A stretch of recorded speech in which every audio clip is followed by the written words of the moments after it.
Finally, the productivity gains that we had seen stimulated, I think, to a large extent by the food shocks in the 60s and the 1970s. We kind of forget the twin monsoon failure in 66, 67 that motivated India to get really serious about its food production.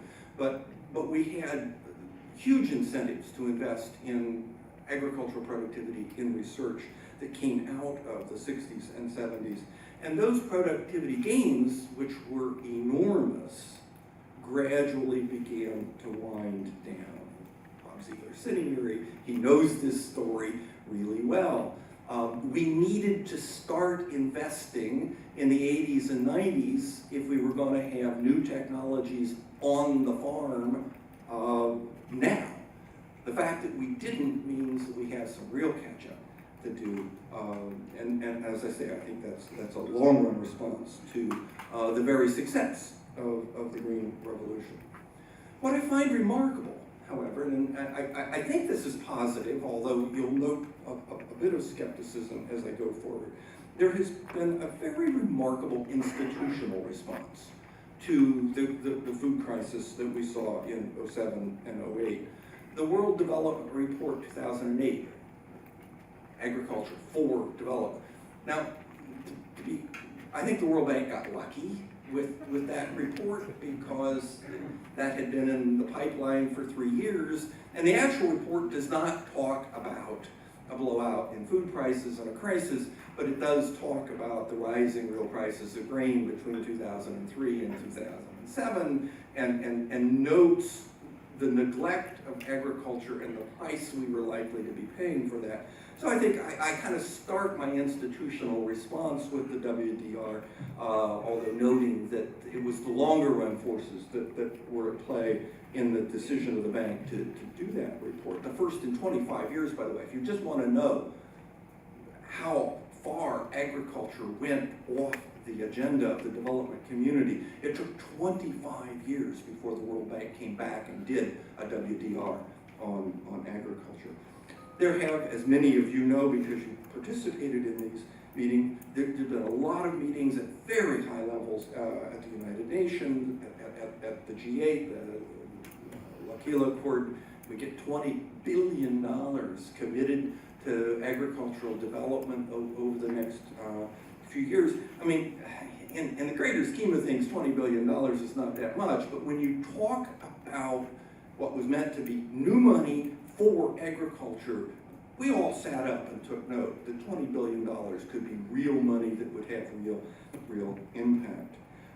We've got, as we heard at the opening, the U.S. State Department with its Feed the Future Accord. I heard Raj Shah in Dhaka promise he's got $3.5 billion to spend on food security, and that, for the first time, emphatically did not mean more food aid from the United States. It meant help with agriculture in developing countries. The Asia Society and ERIE are co-sponsoring a task force on food security and sustainability in Asia. Bob and Duncan are here. They know this project well. But when was the last time the Asia Society was interested in food security? We had a meeting at ERIE 3 weeks ago where it was pretty apparent that the Asia Society not only had not thought about food security ever in its history, but was having a difficult time even then thinking about food security. You know, they're not a substantive organization. They have a convening capacity. They're interested in diplomacy. I'm writing their report, so I'm kind of aware of how much support I'm getting from New York on this, vis-a-vis how much I'm getting from Las Vegas. The Bangladesh Food Security Investment Forum 3 weeks ago, as I say, where Raj Shah was there for USAID. Schengen Fan, the new DG of IFPRI, was there, opened by the Prime Minister. We had 800 people in the room for that opening session. I assume they'd all go away after that. The technical sessions were the technical sessions. We had 300 people who stayed through every session. Clearly, something pretty important happening there. We've got this, the ASEAN Food Security Conference, trying to make sure we understand the role with the private sector. In July, ABB, FAO, and IFAD are sponsoring a region-wide investment forum on food security. Where's the money going to come from, and where are you going to put it? You put all this pledge on the table, but what are you going to do with it that will be productive? In August, there is an APEC planning session in Taipei on food security, preparing for the October meeting of APEC agriculture ministers. The first time under APEC auspices, agriculture ministers will have gotten together at an APEC meeting. The Asia Society Erie Task Force report will be launched at the opening of the General Assembly in New York in September. In November, we've got the 3rd International Rice Congress, and we get to celebrate Erie's 50th anniversary by launching a major book on rice. Somehow this all seems pretty serious. I mean, I don't know about you, but my sense is the international community has decided they have to take this question seriously. So, what might that mean? How should we be thinking seriously about food security?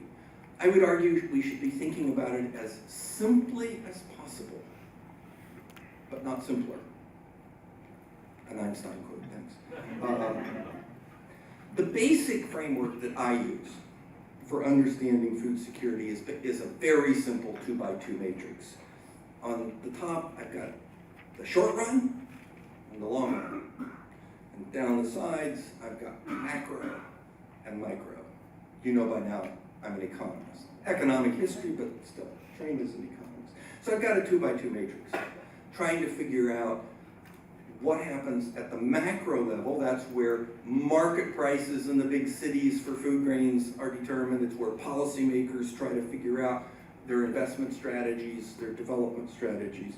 The short run, how long is the short run? I mean, clearly there are politicians out there where 2 or 3 weeks is about as far as they dare think. But I tend to think of the short run as sort of a year or two. And the long run, sort of a decade or longer, but obviously these get a little fuzzy. The macro level, markets, policymakers, national governments, a concern about whether the country has enough food to keep grain in the markets at reasonably stable prices. That's macro food security. That's actually what policymakers worry a lot about. That's food security in some national interest way. But my other line there is the micro. That's households, it's individuals. It's our traditional definition of having access to enough food that's nutritious, and we heard the definition earlier on. And let's face it, these households in the short run, if they don't have food, they die. And so getting poor households from their focus on the very short run and getting enough food to eat into a long run economic growth process where they have secure access because of their income and their productivity, that's a real tension that we have to worry about. Now, success in this 2x2 matrix comes when we can focus on what as I'm looking at it, the lower right quadrant of the matrix, long run household individuals. If we can focus on making sure that poor households have higher productivity and generate access to the resources, grow the food, buy the food, whatever, but if we can figure out a way in the long run to sustain the productivity growth of poor households, that's my definition of food security. So what I want to